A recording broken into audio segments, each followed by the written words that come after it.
Using either a hole saw or jigsaw, you will need to cut the underside ceiling of the Cooldek to house the downlight. Lights should be spaced 1.5 to 2 metres and should be at least 100 millimetres from the edge.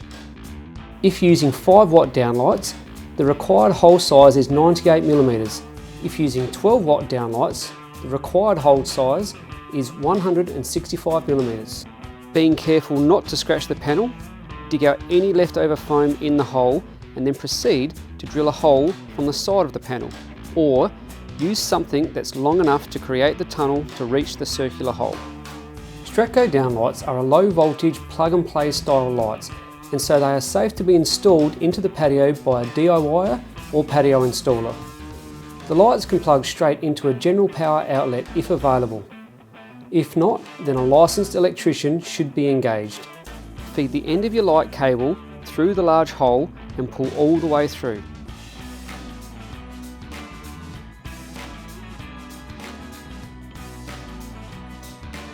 You may need to cut out cavities in the foam for the springs on the lights.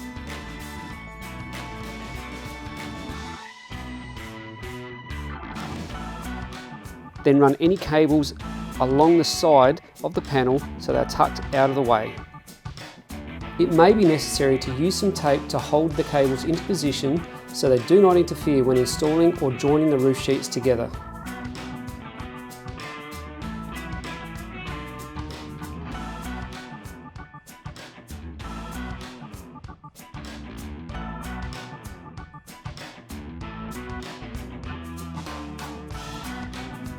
Drill holes as required so the cables can be passed through to the roof cavity.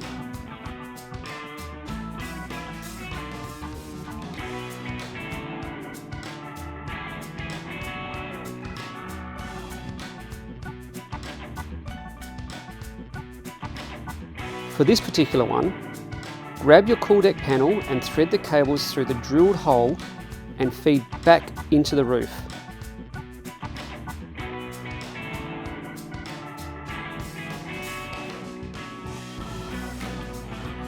Then slide the panel into place using a soft rubber mallet to tap firmly into place.